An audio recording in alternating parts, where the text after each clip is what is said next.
चापलूसी की भी हद होती है। कल का गधा आज शेर और बाघ। गुलामी करें, ये तो कुछ समझ नहीं आया, सब ऊपर से जा रहा है। गधे का कहना था कि राजा की हमेशा उसने सेवा की, जिससे खुश होकर मरने से पहले उन्होंने उसे ही राजा बनाया। इस बात में कितनी सच्चाई है ये केवल गधा जानता है। मुझे तो ये फरेब लगता है। मूर्ख है शेर का बेटा, क्योंकि राजा का बेटा ही राजा बनता है।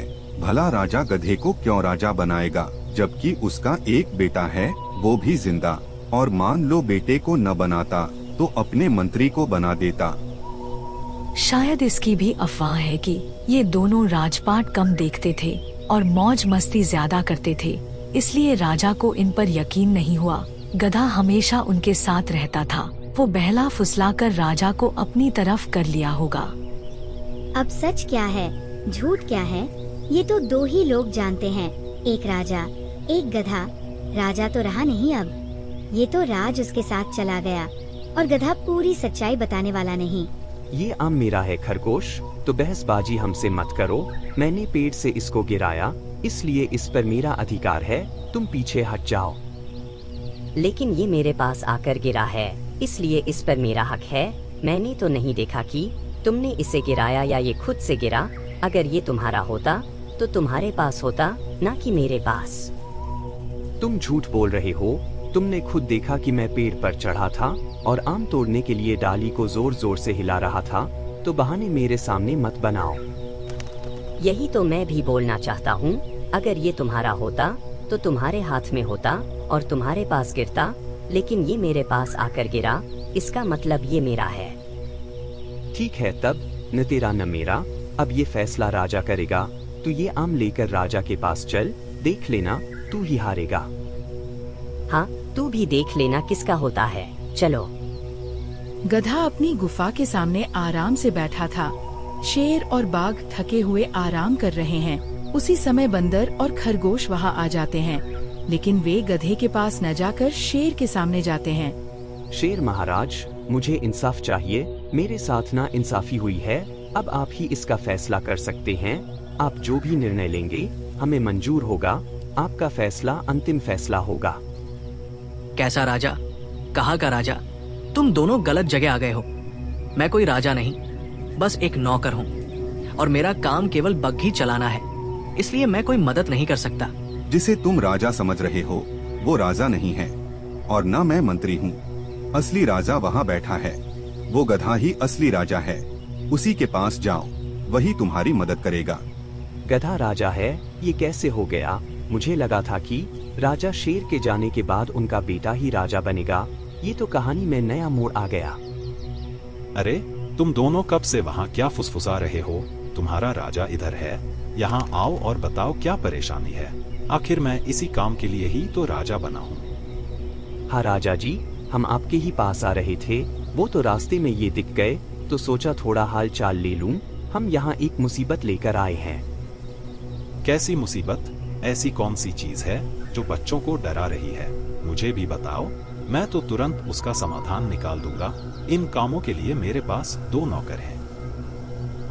आज मुझे भूख लगी थी तो मैं आम के पेड़ पर चढ़ा और आम तोड़ने की कोशिश की, लेकिन आम ज्यादा किनारे पर था जहाँ मेरा हाथ नहीं पहुँच पाया। इसलिए मैंने सोचा कि डाली हिला दूं तो आम नीचे गिर जाएगा और मैं उसे ले लूंगा। लेकिन जब मैंने डाली हिलाई तो उसी समय वहाँ खरगोश बैठा था और आम जाकर उसके बगल में गिरा। अब खरगोश बोल रहा है कि ये आम खुद से उसके पास गिरा, इसलिए ये आम उसका है। लेकिन मैं बोल रहा हूँ कि ये आम मैंने गिराया, इसलिए आम मेरा है। ये तो बड़ी दुविधा है भाई। खरगोश के नजरिए से देखें तो हो सकता है आम खुद से गिरा हो और तुम झूठ बोल रहे हो, और तुम्हारे नजरिए से देखें तो तुमने आम गिराया, इसलिए आम तुम्हारा होना चाहिए। अब फैसला करना होगा। सच तो मैं ही बोल रहा हूँ, इसमें कोई शक नहीं है। अगर ये आम बंदर का होता तो मेरे पास न गिरता, इसलिए मैं इसे अकेले खाऊंगा। ठीक है, मैं अपना फैसला सुनाने जा रहा हूँ। मेरे हिसाब से तुम दोनों इसे आपस में आधा आधा मिल बांट कर खा लो, क्योंकि इस पर किसका हक है ये फैसला मैं नहीं कर सकता। जाओ अब यहाँ से मिल बांट कर खाओ दोनों। आखिर गधे ने साबित कर दिया कि वो गधा का गधा ही रहेगा, चाहे उसे राजा बनाओ चाहे भगवान, मंद बुद्धि कभी कोई न्याय कर सकता है क्या? अब इन छोटे जानवरों को कौन समझाए ये बात? हमारी तो सुनेंगे नहीं। फिर जिसकी सुन रहे हैं सुनने दो, हमसे क्या मतलब। बंदर और खरगोश निराश होकर वहाँ से चले जाते हैं, लेकिन उन्हें अभी तक न्याय नहीं मिला था। काफी रात हो चुकी थी। राजा गधा गहरी नींद में सो रहा था। बाघ और शेर भी सो रहे थे, लेकिन किस्मत कब क्या खेल खेल जाए किसी को उसकी भनक नहीं होती। राजा शेर के बेटे को एक सपना आता है। कैसे हो बेटा? देखो, मैं तुमसे मिलने आ गया। दिन भर तुम मुझे ही याद करते हो, और देखो आज मैं तुम्हारे सामने खड़ा हूँ। पिताजी, सच में आप आ गए। मुझे यकीन नहीं हो रहा। मेरे पिताजी मेरे सामने खड़े हैं। कहीं मैं पागल तो नहीं हो गया, या आप सचमुच आए हैं? नहीं बेटा, मैं सच में आया हूँ। ये कोई वहम नहीं है। मेरे पास समय बहुत कम है। मैं तुम्हें बहुत जरूरी बात बताने आया हूँ। वो सब छोड़िए, पहले ये बताइए, आपने गधे को राजा क्यों बनाया? क्या आपको मुझ पर भरोसा नहीं था, या मैं आपकी औलाद नहीं था? यही तो मैं बताना चाहता हूँ बेटे। गधे ने तुमसे झूठ बोला है। मेरी मौत अपने आप नहीं हुई थी। गधे ने मेरा गला दबाकर मुझे मारा था। तुम और बाघ दोनों शिकार पर थे। मैं उस दिन गुफा में अकेला अपने बुढ़ापे के दिन काट रहा था। तभी गधे ने मौका देखकर मुझे मार दिया, ताकि वो ये बोल सके कि मरते समय मैंने उसे राजा घोषित किया है। ये सब उसकी झूठी चाल है। तो इतने दिन गधे ने मुझसे झूठी बात बताकर गुलामी करवाई, और हम उसकी बग्घी खींचते रहे, एक नौकर की जिंदगी जीते रहे। बस अब बहुत हुआ। मैं उस गधे को उसकी औकात दिखा कर रहूंगा। ठीक है बेटा, अब मेरे जाने का समय हो गया है, इसलिए अब मैं जा रहा हूँ। अपना ख्याल रखना, और बाघ का भी। इतना कहकर राजा शेर कहीं गायब हो जाता है और गुलाम शेर सोया ही रहता है। राजा साहब, क्या आज आपको कहीं जाना है? अगर हाँ, तो मैं अभी आपकी बग्घी तैयार करूं और बाघ को भी चलने को बोल दूं। नहीं, आज तो वैसे कोई खास काम नहीं है, इसलिए आज मैं कहीं नहीं जाऊंगा। आज तुम दोनों खाली हो, जाओ घूम टहल लो। अगर कहीं जाना हुआ तो संदेश पहुंचवा दूंगा। जो हुक्म मेरे सरकार, मैं आपकी सेवा में सदैव तैयार खड़ा हूँ। ठीक है, फिर मैं और बाघ थोड़ा जंगल घूम के आते हैं। शेर के मन में अपने पिता की कही बात मचल रही थी। वह सोच में पड़ा था कि क्या ये बात सच है या बस एक सपना था। क्या हुआ दोस्त? आज तेरा चेहरा उतरा उतरा दिख रहा है। कोई बात है क्या? आज तुम इतने शांत हो। अपने दोस्त को नहीं बताओगे? सब तो अपने दोस्त को ही बताते हैं। बताऊंगा तो तू यकीन नहीं करेगा, इसलिए सोच रहा हूँ रहने दूं। क्योंकि जैसे ही मैंने बताया, तू मेरी बात पर यकीन करने की बजाय मेरा मजाक उड़ाएगा। तू कैसी बात करता है भाई? भला मैं तेरा मजाक क्यों उड़ाऊंगा? अब जल्दी बता, ऐसे सस्पेंस वाला माहौल मत बना। मेरा मन जानने को मचल रहा है। हाँ ठीक है, बता रहा हूँ। अब ज्यादा मक्खन मत लगा। सुन, कल रात मैंने एक सपना देखा, जिसमें मुझे मेरे पिताजी दिखाई दिए, जैसे वो सच में मेरे सामने खड़े हों और मुझसे बात कर रहे हों। क्या बात कर रहा है? राजा जी तुम्हारे सपने में आए, फिर क्या हुआ? आगे बता, पूरी बात बताना, कुछ भी छिपाना मत। उन्होंने बताया कि उनकी मौत सामान्य नहीं थी, उनको मारा गया था। और वो खूनी, वो दरिंदा, जानते हो कौन था? यही गधा, जिसे हम अपना राजा मान रहे हैं और उसकी गुलामी कर रहे हैं। क्या कहा? राजा को गधे ने मारा? भला ये कैसे हो सकता है? और गधा तो उनका दास था, वो भला ऐसा क्यों करेगा? वो तो हमेशा उनकी सेवा करता था। यही तो सच्चाई है, वो उनकी सेवा करता था, इसलिए किसी को उस पर शक नहीं हुआ, और उसने इसलिए पिताजी को मारा ताकि वो मौके का फायदा उठा सके। यानी जब हम दोनों उस दिन शिकार पर निकले तो उस गुफा में कोई भी नहीं था जो गधे को उन्हें मारते हुए देख पाता। इसी का फायदा उठाकर गधे ने पिताजी को मार दिया और झूठ बोल दिया कि उनकी मौत बुढ़ापे की वजह से हुई, और उसी ने ये बयान बनाया कि पिताजी ने उसे राजा घोषित किया, जो कि पूरा का पूरा झूठ है। तो इसका मतलब उसने देखा कि राजा का भरोसा तुम पर कम हो रहा है, और उस दिन वहाँ उसके अलावा कोई भी नहीं था, तो उसने इसका फायदा उठाया और खुद से खुद को राजा घोषित कर दिया। मान गए गधे को। हाँ, और वही मैं सोच रहा हूँ कि अगर ये सब सच है तो गधे को 3 जुर्मों का हिसाब देना होगा। पहला, बाबा को मारने का, दूसरा, झूठ बोलकर राजा बनने का, और तीसरा, हमें गुलाम बनाने का। तो क्या हम सीधे गधे को मार दें? नहीं, ऐसा किया तो कोई हम पर यकीन नहीं करेगा। सबको लगेगा कि हमने बगावत शुरू कर दी है। हमें उसी के मुंह से सब सच जानवरों के सामने बुलवाना होगा, ताकि सब खुद सुन लें और जान ले कि सच क्या है।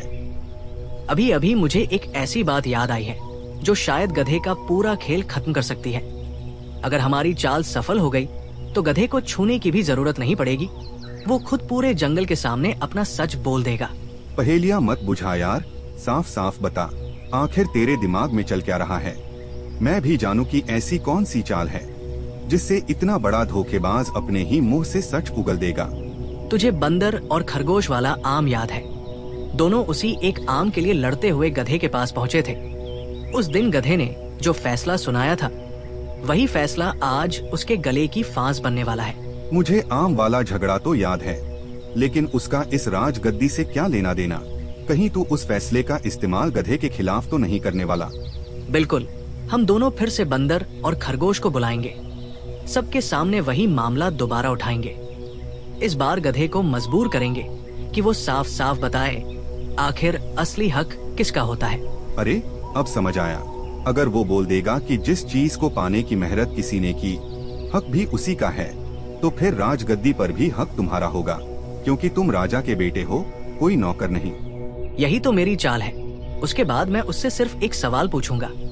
अगर आम पर हक मेहनत करने वाले का होता है तो राजगद्दी पर हक किसका होना चाहिए? राजा के बेटे का या उस नौकर का जो आखिरी समय गुफा में मौजूद था? वाह दोस्त, अब मजा आएगा। इतने दिन उसने हमें मूर्ख बनाया, लेकिन अब वही अपनी जुबान से खुद को फंसाएगा। मैं अभी जाकर बंदर और खरगोश को ढूंढता हूँ, ताकि कल दोनों सभा में जरूर पहुँचे। बाघ तुरंत बंदर और खरगोश को बुलाने निकल पड़ा। दूसरी तरफ शेर के चेहरे पर कई दिनों बाद हल्की सी मुस्कान थी। उसे भरोसा था कि अब गधे की चालाकी ज्यादा दिनों तक छिप नहीं पाएगी। बंदर और खरगोश अभी भी पिछले फैसले से खुश नहीं थे। उनके मन में अब भी यही सवाल था कि आखिर उस आम का असली हकदार कौन था। बंदर, खरगोश, तुम दोनों को राजा ने आज दोपहर राजसभा में बुलाया है। उसने कहा है कि तुम्हारे आम वाले मामले पर दोबारा फैसला किया जाएगा, इसलिए समय पर पहुंच जाना। सच कह रहे हो, मुझे तो पहले ही लगा था कि उस दिन सही न्याय नहीं हुआ। अच्छा हुआ राजा को अपनी गलती का एहसास हो गया। इस बार देखता हूँ वो क्या फैसला सुनाते हैं। मैं भी यही चाहता हूँ कि आज हमेशा के लिए फैसला हो जाए। रोज रोज उसी एक आम की बात सोचकर मेरा भी दिमाग खराब हो गया है। आज जो भी होगा सबके सामने होगा। बस तुम दोनों समय पर पहुंच जाना। इस बार पूरे जंगल के सामने फैसला होगा। बाद में कोई ये नहीं कहेगा कि उसके साथ ना इंसाफी हुई। गधा अपनी गुफा के बाहर बैठा आराम कर रहा था। तभी शेर उसके पास आता है। राजा साहब, आज सुबह सुबह जंगल के कई जानवर आपके बारे में बात कर रहे थे। सब यही कह रहे थे कि आपके जैसा न्याय करने वाला राजा पहले कभी नहीं मिला। मुझे लगा ये बात आपको बता दूं। अरे ये तो होना ही था। आखिर राजा बनना कोई मामूली बात नहीं होती। न्याय करना हर किसी के बस की बात भी नहीं है। अच्छा लगा सुनकर कि अब जंगल के जानवर मेरी काबिलियत समझने लगे हैं। इसीलिए मेरी एक छोटी सी सलाह है। अगर आज एक खुली राजसभा रख दी जाए तो सारे जानवरों का भरोसा आप पर और भी बढ़ जाएगा। जो भी छोटे बड़े विवाद हो उनका फैसला सबके सामने हो जाएगा। बात तो तेरी ठीक है। जब राजा हूँ तो जनता को भी लगना चाहिए कि उनका राजा हर समय न्याय करने के लिए तैयार बैठा है। ठीक है, आज दोपहर सभा बुलाई जाए। जो भी अपनी समस्या लेकर आना चाहता है आ सकता है। बहुत अच्छा निर्णय लिया आपने। मैं अभी पूरे जंगल में खबर भिजवा देता हूँ कि आज दोपहर राजा गधा न्याय सभा लगाने वाले हैं। मुझे पूरा यकीन है कि आज पहले से भी ज्यादा जानवर आपको देखने आएंगे। हाँ जाओ, और ध्यान रहे कोई भी जानवर छूटना नहीं चाहिए। आज सबको पता चल जाना चाहिए कि जंगल का नया राजा कितना न्यायप्रिय है। शेर मन ही मन मुस्कुरा रहा था। गधे को जरा भी अंदाजा नहीं था कि कल सभा में उसके साथ क्या होने वाला है।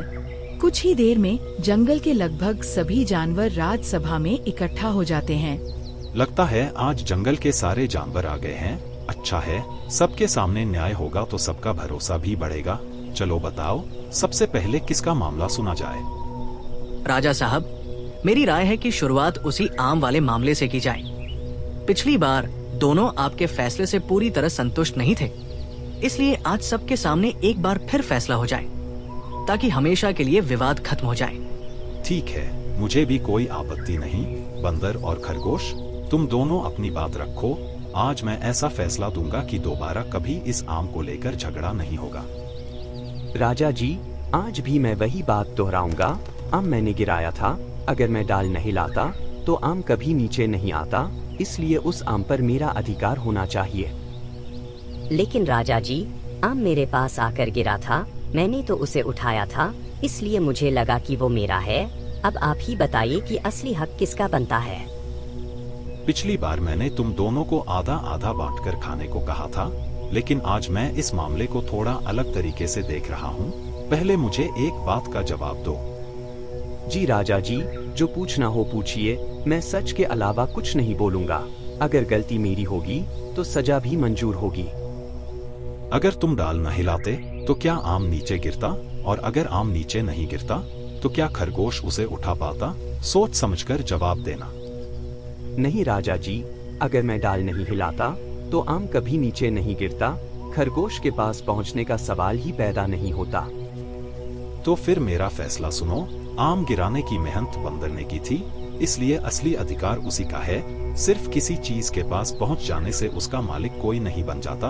मेहनत करने वाले का हक सबसे पहले होता है। राजा साहब, आपका फैसला सुनकर मुझे बहुत खुशी हुई। आज आपने साफ कर दिया कि किसी भी चीज पर अधिकार उसी का होता है जिसने उसे पाने की मेहनत की हो। केवल उसके पास पहुंच जाने से कोई उसका मालिक नहीं बन जाता। क्या मैं यही समझूं? बिल्कुल सही समझे। न्याय हमेशा सबूत और मेहनत के आधार पर होता है। अगर कोई चीज किसी के पास पहुंच जाए तो इसका मतलब ये नहीं कि वो उसकी हो गई। मालिक वही होगा जिसने उसे हासिल किया हो। बहुत अच्छी बात कही आपने। अब मैं भी आपसे इसी फैसले से जुड़ा एक छोटा सा सवाल पूछना चाहता हूँ। उम्मीद है आप उसका भी न्यायपूर्वक उत्तर देंगे, क्योंकि पूरा जंगल आपकी तरफ देख रहा है। पूछो शेर, आज मैं हर सवाल का जवाब दूंगा। मुझे अपने फैसले पर पूरा भरोसा है। ऐसा कोई सवाल नहीं जिसका उत्तर मैं ना दे सकूं। अगर किसी चीज के पास खड़े हो जाने से उसका मालिक नहीं बना जा सकता, तो फिर राजगद्दी पर आपका अधिकार कैसे हो गया?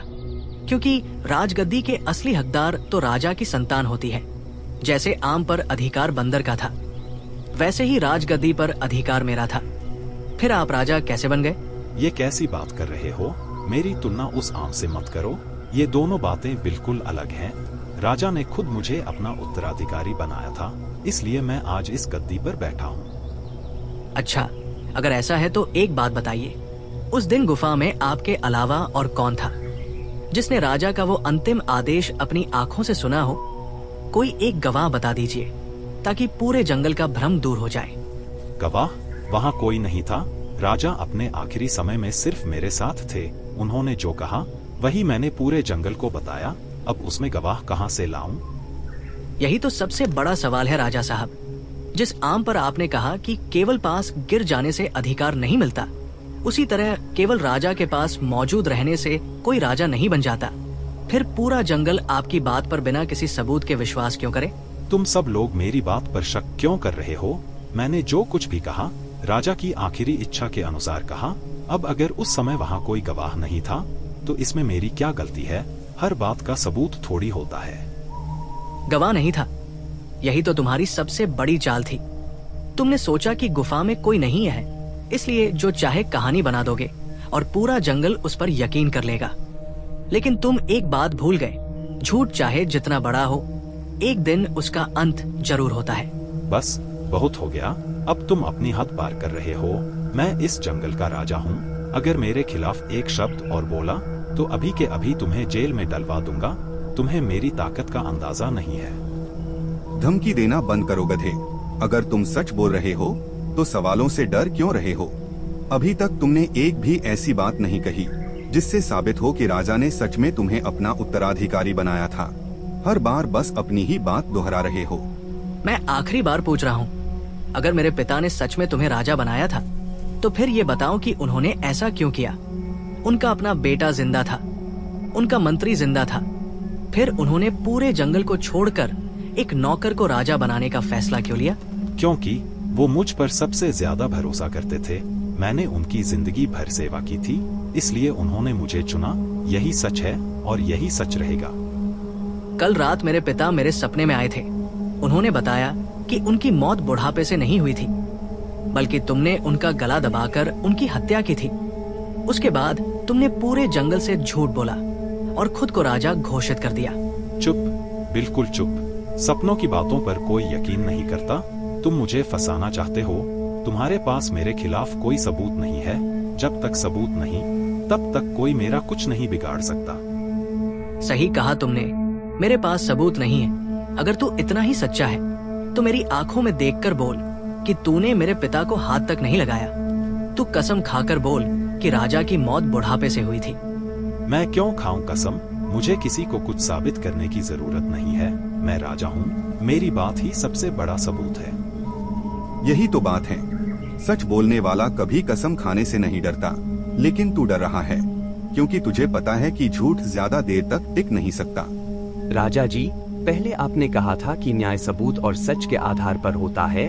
अब जब बात आप पर आई तो आप अपनी ही बात से पीछे हट रहे हैं। अगर हमसे सबूत मांगा जा सकता है तो आपसे क्यों नहीं? जंगल का कानून सबके लिए बराबर होना चाहिए। बस बहुत हो गया। तुम सब मुझे कटघरे में खड़ा कर रहे हो।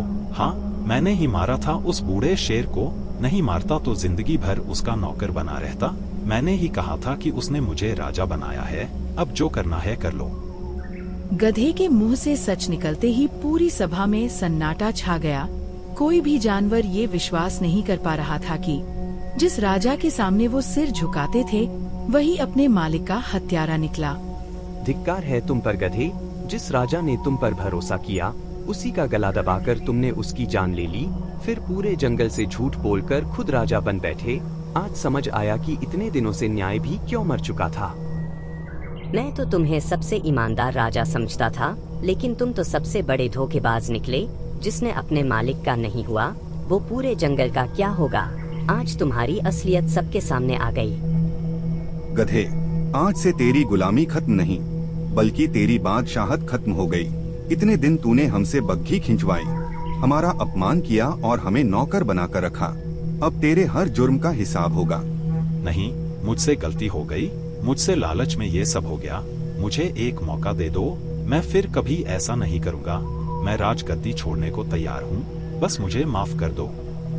जब मेरे पिता तुमसे दया की भीख मांग रहे होंगे, तब क्या तूने उन पर दया की थी? जब तूने पूरे जंगल से झूठ बोला, तब क्या एक बार भी तेरा ज़मीर जागा था? आज फैसला तेरी माफी से नहीं, तेरे जुर्म से होगा। आज से तू इस जंगल का राजा नहीं, एक अपराधी है।